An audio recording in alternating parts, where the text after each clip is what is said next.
And welcome to Lily High on Life, and another wonderful guest, my good friend and guest for today, Anna Peters. Anna, welcome to Lily High on Life. Hi, Lily. How are you? I am extremely excited to have you here because you really are the epitome of the type of person that I want people to know about. When people see you in the street, first of all, you look at least 15 years younger than what I know your age is.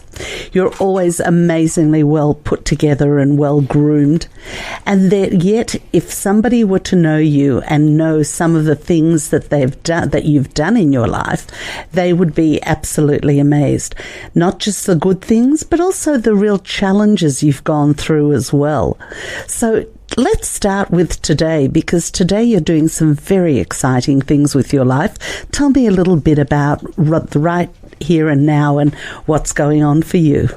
Okay, well, I came back to Melbourne a year and a half ago after being away for 15 years, and this is my hometown, so it was interesting coming back.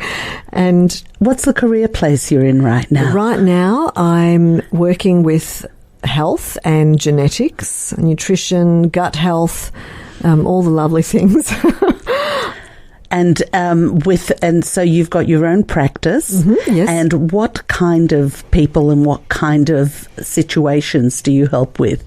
Give us a little plug for you right now as well. Thank you. Well, basically, it's all about nutrition for your genes. So many people come to me and say, I want to lose weight, or I want to gain weight, or my stomach's, not being right, it's bloated, I'm having issues, I get pain every now and then. And so I say, okay, what tests have you done? And we've got these accurate tests. Technology is amazing, and we've come so far. And at the moment, tell us about the DNA stuff that you're doing. Sure. So what I always recommend is, rather than it being a guessing game, which it was for a long time because we didn't have access to the tests that we have now, the technology that we have now, I work with genetic testing, and the genetic tests show us everything that individual is made up of, their entire biochemistry. So if we do a full genetic test or full genetic profile, it shows us what they're born with, good and bad genes. And the most important thing is, in the past, we weren't able to influence those genes, but now we can. Through lifestyle change, through diet change, supplementation, whatever's required, depending on their genes. So if you're born with a diabetic gene, for example, it doesn't necessarily mean that you're going to get diabetes. If you have the information early, there's things that you can do to keep those genes switched off so that you don't end up with diabetes. So there are some things that we do get predisposed to because we get 50% of our genes from each parent. So we don't really know what we're going to get. Yes, but now we can actually do something about it. Yeah. But it's not only the diagnostic part of this that's exciting with what you do. It's more wellness, not so much diagnostic. I'm on the wellness side of things. It's the medical professionals that do the diagnostic side of it. Yes, but you've also come to this from your own health challenges. And yes. So your the work that you do is very, very personal for you. Yes, it is. Yes. Tell us a little bit about that journey. Yes, so from a little child, I had a lot of problems with my stomach.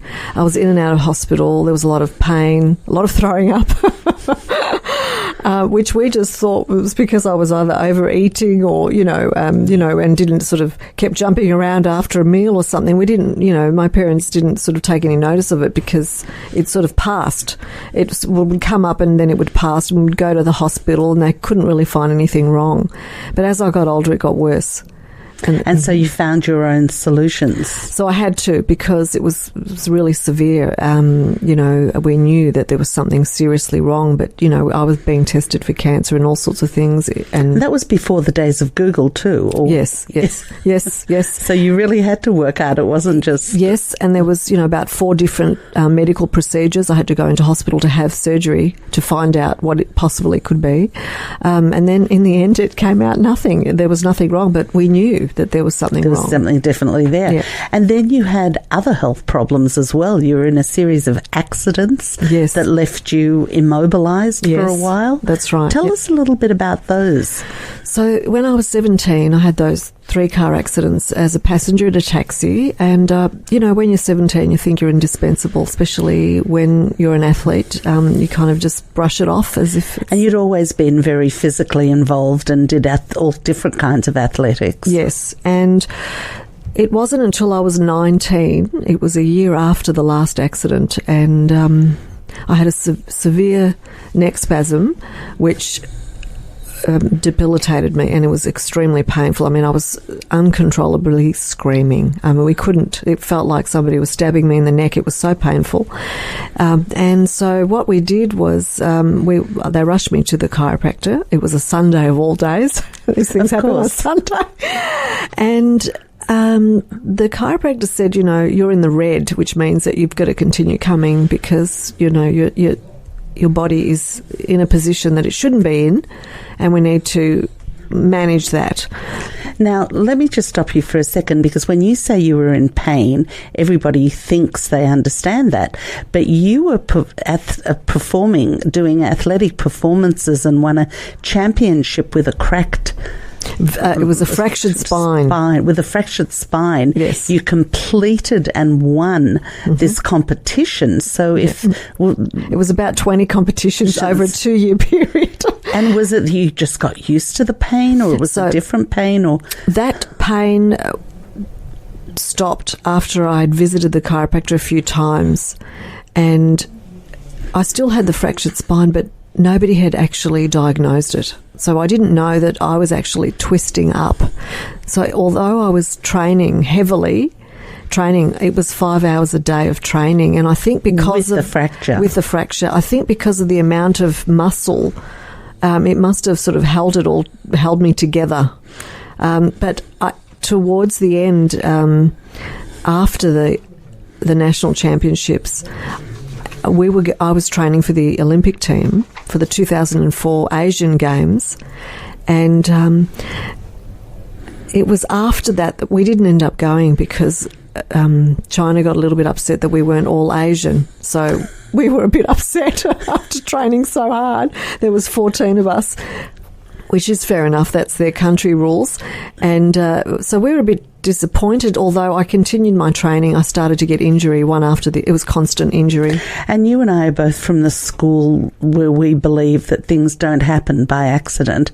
It's not so much preordained, but we live our life in a certain way because that's the way it's supposed to go to take us to the next stage. Mm-hmm. So you've had this experience of cumulative pain and cumulatively looking to excel in very physical sports that the pain should have stopped, and it didn't. So yes, after I hit a certain stage where when I stopped training because of the injury, because I was doing hamstring, we were pulling the muscles, and that takes like 6 months to repair, and then I'd go back to training, and then I'd do it again, and then I'd do a groin injury, and it was a constant injury that was occurring, because what was actually happening, which I wasn't aware of, was that because of the fracture, theoretically your vertebra sits on top of one another, but if one of them is so far forward, theoretically you should collapse, because the weight of the skull, which weighs about 5 kilos, or your head, it's the heaviest part of you, would collapse it. So the body compensates by twisting itself in and protecting the spinal cord. So I was actually twisting inwards, and what was happening was my organs were beginning to be crushed. So after 10 years, around about the age of 28, I shut down. The whole body just shut down, and the paralysis came in because I was being twisted up, and so the nerves were being pressed. Yeah, which is pretty. So I've got to ask you, why did you keep going? What was it that said, nope, I'm going to keep doing this, instead of, well, maybe I should take a break? That wasn't in my vocabulary. I was a high achiever, and I thought, I can overcome anything. I mean, that's how my mindset was, because from a very young age, I had set my goal on achieving that particular athletic goal. So I knew that all I had to do was put the training in, put the time in, put the effort in, and that I would achieve what I wanted to achieve. So it didn't occur to you, or you didn't see it as an option to stop? Is that what you're actually saying? Because I didn't actually know that there was an underlying serious condition in my spine. I mean, we were trained to overcome discomfort or pain in martial arts. That's what we did. We used to have to stand up against the wall and bend our legs, and no matter how much they were burning, we just had to use our mind to overcome that. And that was the discipline. So coming back to this point where it got really unbearably twisted and it was starting to affect other organs, what happened then? So I was starting to feel the pain. I was starting to get migraines and headaches. Now, up until then, I could handle physical pain in the body, but the moment it went into the head, I couldn't function. I couldn't sleep. I couldn't concentrate. It was starting to affect me mentally. So I would go to the doctor and I would tell him, I'm in a lot of pain, and I'm feeling really achy in the head. So the painkillers started, and then I couldn't sleep, so I had to take painkillers. I was on those painkillers for 10 years, and I still didn't know that I had a fractured spine. Wow. And it wasn't until the doctor said, we have to take you off the painkillers because it's affecting your liver now, and if we don't get you off them in a few years, you're going to need a new one. And that's when I just thought, oh my goodness, this is really serious. And that's when somebody finally thought to do a complete scan or x-ray? Or at that point, I was never told that you have the condition called spondylolisthesis, which is what they call a forward fracture of the spine. So one of the vertebrae had completely gone forward. But again, at this point, I still didn't know. I mean, I was going to specialist after specialist after specialist. And while you were doing this, you were still training, you were still living your life? At the age of 28, everything stopped. Everything. I mean, I had pushed myself so far, and I was ignoring all the warning signs, because I thought I was Wonder Woman.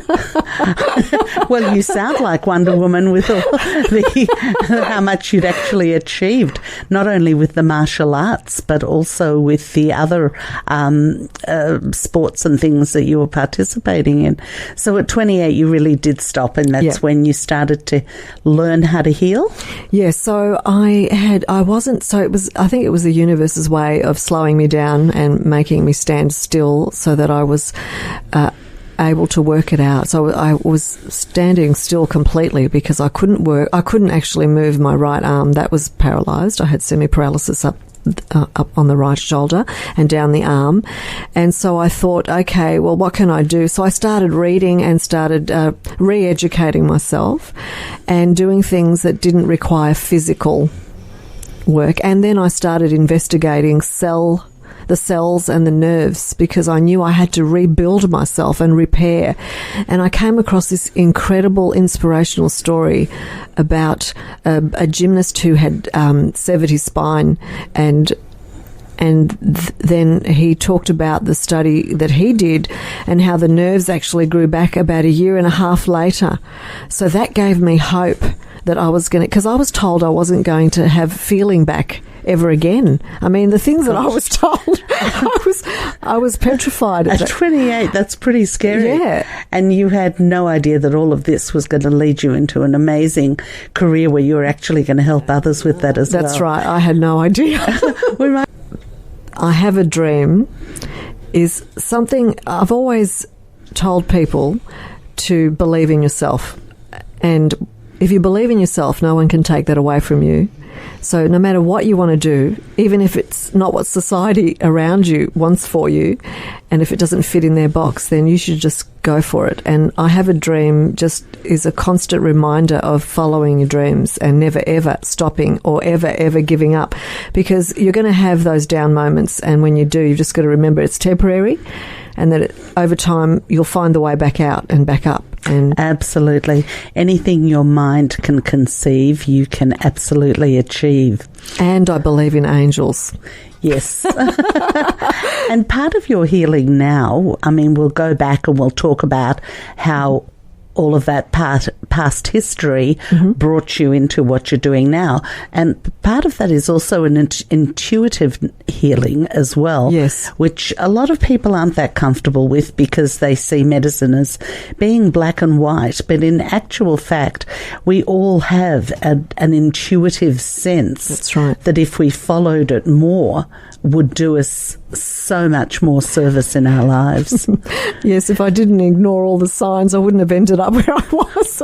But were you really ignoring the signs, or were there other pressures, friends, family? I was running away. Yeah, I was definitely running away and seeking approval.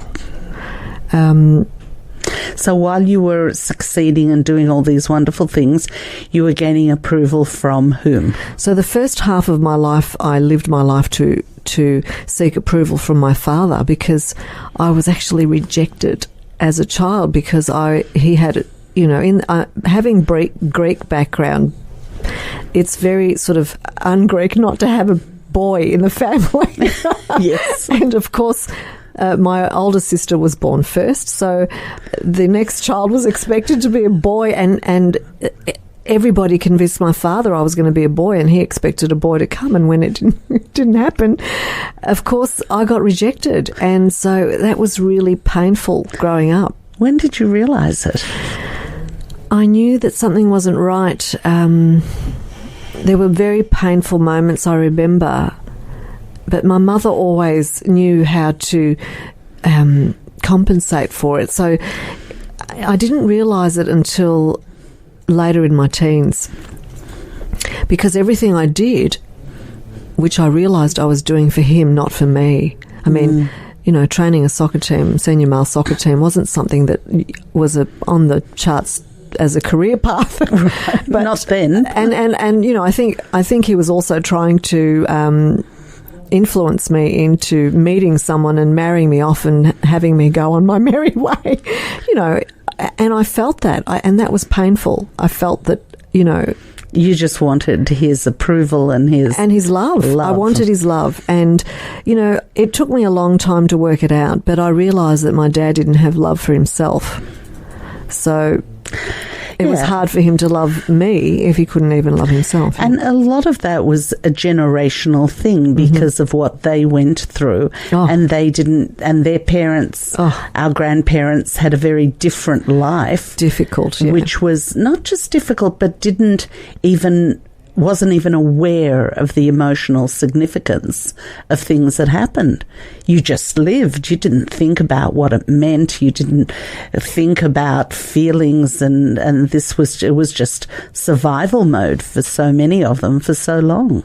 Yes, and he's got an incredible story. I mean, his mother was royalty, was born in the Greek palace in Athens, and he came from royalty, but he ended up, post-war, it was the opposite, She came from his mother, my grandmother, who was the child of King Alexander, who reigned Greece for 3 years. Wow. Yes, so, it was interesting. She didn't even know. She didn't tell her second husband because they wouldn't have believed her, because the war came in, and then, the royal family was exiled out, so there was no royal family anymore in Greece. And but she had a nervous breakdown, and she kept talking about the palace that she was born in, and she told them the address and everything, and the children and my granddad went to the palace, and the caretaker, who was about 90, showed them through to her room where all her toys were still there, and they had her name engraved in them. It's all. Wow! So that your dad and his siblings did a journey back. This was before they actually came to Australia, so it was 1940, 50s, around that time. And a very interesting story, but they had hard times. And so he had his own story of extreme hardship. And confusion and sort of like he could have been brought up in a royal palace and here he was crossing the ocean by himself to start a new life, probably at quite a young age. Yes, he was, I think, 18 or 16 actually when he arrived in Australia. So did you end up working through any of this with your dad? I tried very, very hard, and I realised that he wasn't ready for it. And every now and then I'd go back and try again and realise, oh no, he's not ready yet. And that's a journey that he will have to take. And my arms will always be open and my heart will always be open. But, you know, there's only so not aware. Is he aware of what you felt, what your feelings were as a child of that rejection that you felt from him? Funny enough, when I arrived back in Australia, my father had a double stroke. When I arrived back in the country, we were heading back to Sydney, and I got the intuitive feeling a few months back while we were living in Vietnam, my husband and and I said to my husband, something's going to happen to my father. So I hadn't spoken to him for 3 years, and I never knew if I was going to get a happy father or a mean one. So I thought I better ring up because I'd hate to think that something would happen, and I never got a chance to speak to him. So I rang him, and he was really happy to hear from me. So I thought that was great, and I told him that I was going to be in Australia in October, and was thinking to come and visit Melbourne because at the time we were heading back to Sydney, and was he going to be in the city, in the country? And he said, yeah, sure, when you get here, give me a call. So I did. But the week that we were packing from Vietnam, and the universe has its own way, closed all the doors for Sydney, and we ended up coming to stay in Melbourne. And that week, he had the double stroke as we were packing. So luckily, I was here anyway, because if we did end up in Sydney, I would have had to come down. So he was in hospital for quite some time. And I was there every day making sure that the professor was amazing at Monash. They did everything I asked, which was fantastic. I didn't expect it. And they were feeding him even the supplements that he needed to take, and I made them do some genetic tests, and they gave him everything through the tube. We're crushing everything and making sure that, it was getting inside. So I was so thrilled. And he was, during that time you were visiting him in the hospital, was he well enough to speak with you? No, he was in intensive care. Yeah. But we were lucky, and, because of what we were doing, he was out in a few months' time and then into rehab. They said that he was most likely not going to get feeling back because he was paralysed on the left-hand side, because if you don't get the feeling back within 3 or 4 days, it means that you're most likely not going to get it back. But I said to my father, if you do everything I tell you, you'll get full feeling back. And he did. He took everything I asked him to take, and I was gathering all of the supplements that he needed for his genes, etc. And within 2 months, he was out of that rehab hospital, walking. Wow. Now he's driving. Were the doctors impressed? Yes, I bumped into one of the doctors actually at Caulfield Hospital. I was visiting somebody else who had a knee reconstruction. She pulled me aside and she said to me, "Can you help me because my mother's sick?" And I said, "Okay." So I thought that was funny. That's fabulous. Absolutely fabulous. And so are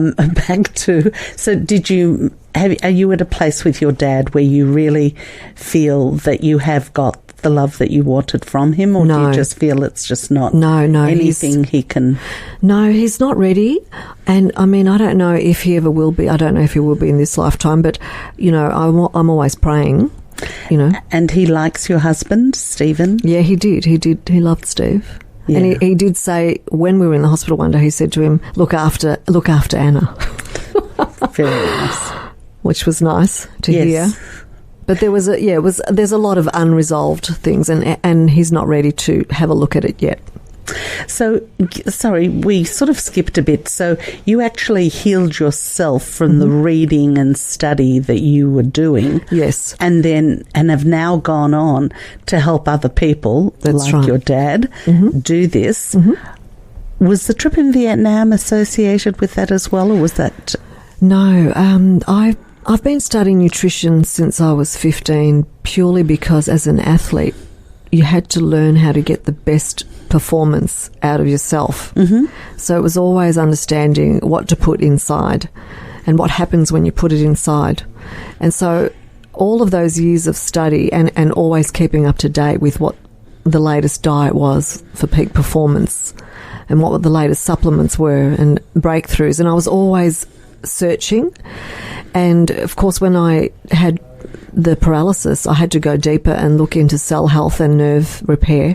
And through that, I had some incredible discoveries. I met some amazing professors, had the opportunity of learning their work. I mean, they had spent 40 years learning what they did and their breakthroughs.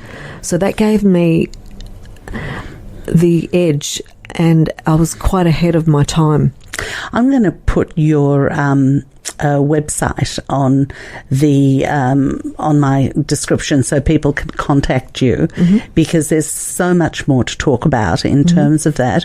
But that's not what your whole life has been. You've done some other absolutely amazing things in your life. You're an extremely talented singer and now songwriter and creator. Actually, when people see you, they probably would believe you're an entertainer, but this magnificent healer and this person that can actually help people with their pain is probably more of a surprise. But we've discussed that. Let's tell me about your singing career and how all of that happened. Okay, so I remember always singing as a child and always being told to be quiet. No. Always in the backseat of the car, wherever we were going somewhere, I was always singing and just so happy with life. Yes. And as I got older, I remember I was 14 years old in high school, and one of the band, there was a guy at school named Mark, and he was in a band. It was a Pat Bennett, a cover band, and he wanted me to do the lead vocals. So I came home and asked Mum and Dad, and they said, absolutely not. You're too young. And I thought, because this would have meant outside of school rehearsals and, going to, and that was just not, that's not in the Greek parents' world. It doesn't fit. I understand. So I was so devastated, and anyway, I was doing all the musicals at school, even I remember, I think I was 6 when I did my first musical, which was The Wizard of Oz, and I played the ballerina Munchkin. Gorgeous. Yes, so I had that flair. It was always there. And, but you suppress it because it's sort of not promote, if your parents aren't recognising it or they're not promoting it, you tend to suppress it. But I was encouraged to sing and stand on tables and actually sing. That actually happened. Wow. But I wasn't very good. They just thought I was cute because I was little. How do you know that you weren't good? Because I'm not doing it now. Okay. But you... so I continued. I definitely continued. Did you disobey your parents? Or I was too young at 14 and I was still going to school, and then I was doing my diploma, and yes. So I didn't really follow it then. But the moment, it was straight after martial arts. It was when I didn't get into the Olympic, we didn't go to the Olympics. In 2004, I started seriously being involved and looking for a band. And I did some cabaret work for 6 months. And then I was really interested in working with original bands. I thought, I like the creating side of music rather than just singing other people's songs, which I had been doing my whole life anyway. So I was really wanting to... That must have been pretty crushing after all the work, not getting to the Olympics. So it's a nice bridge into a story. But what was that really like for you, that disappointment? It was really disappointing because we'd been training so hard, and, there was 14 of us, and we knew we didn't have any chance of winning because we were up against people that were born and bred it. And, it was just we wanted the experience of going there. So how do you let go and then find something else to grab onto? I had to. That was what it was. It was like, I don't want to do this anymore because it took the heart out of it for me. Did you just find something, or were you looking for something? Or? I was definitely thinking about singing a lot more because I knew that I had, my heart was there, and I couldn't see myself being without music or without singing somehow I needed some sort of involvement. I always had a little bit in the background, always happening, and I couldn't see a future with martial arts. I couldn't see. I didn't want to be, a teacher and start up a school or anything like that. So I really couldn't see a future in it. So it was time to do something else. So what was the dream when you started going in the direction of music and singing? I think I just wanted to be in a band and just sing, and I just needed to express. And so I found a couple of bands that I worked with, and that was fantastic. It was a great experience because we were working with original music, and I thought, wow, this is great. This is, and how the band works. But the funny thing was, I was always taking lessons, and being taught by different coaches, you always learn new things. And somebody said to me, there's a teacher actually not far from your house. And so I got the details and I rang the singing coach. And when I arrived there, I thought, oh my goodness, that kid, Mark, the first boy at my school who asked me to join the first band, the Pat Bennett cover band, used to live here. So I went in, I met the teacher, and I said to her, my high school friend used to live here. She said, what's his name? I said, Mark. She said, that's my grandson. Oh my God. So years later, I'm getting opera lessons. She was an amazing classical opera coach. So she taught me amazing things. I was really... And did you get into productions or did you tour and do what kind of... So we were just gigging live around Melbourne until one day I thought I want to do something more, and then I realised that I wanted to write my own songs, and I started dreaming, and it was around the time that I couldn't move, that I started dreaming and hearing tunes. I'd wake up from sleep and I would hear these melodies. And I thought, where is this coming from? It's coming from somewhere else.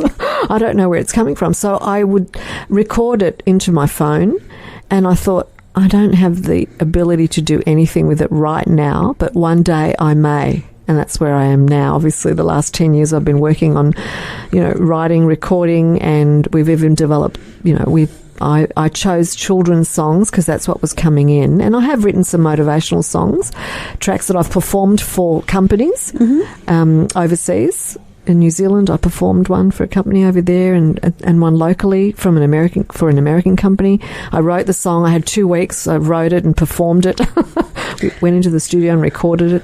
Yeah. And so your life really has changed and gone in such different directions, all that you've really excelled in, and all that have made up this wonderful tapestry of what makes you so amazingly generous and such an enigma, because it's, some people they know they're going to be a doctor or they know they're going to be a lawyer, and other people, and I'm like this too, we allow our lives to evolve and we welcome what comes into it. And I've been fortunate enough to get to know your husband Stephen as well, and you really do just complement each other so wonderfully. I think the thing that is most admirable is that you just support each other so well. So he's really supporting you in all the things that you're doing. Oh, my goodness, he saved me. I mean, I met Steve, my husband, when my mother died. It was 6 months after my mother died. And at that point, I thought, oh, my goodness, can I be thrown any more curveballs? And I still hadn't found the treatment to reverse my condition. It was unreversible. At that point, it was still unreversible. I was told it was never going to be fixed, and I was just going to end up being stuck with this constant pain in the neck and back. And so when Steve came along, and it took me a while to realise that, that something was going to happen between us, because at the time I was still grieving and very heavily grieving. It's amazing how intuitive you can be to others and how blind to yourself. Yes, that's right. I was definitely blind. But I did tell my mum to give me some huge signs on her dying bed. The week before she died, I said to her, Mum, please, can you please send me the right man? And whatever you do, make sure the signs are so big that I don't miss them, because I know I'm going to miss them. And she did. She sent me some incredible signs, and Steve was a witness to those, so it was very inspirational.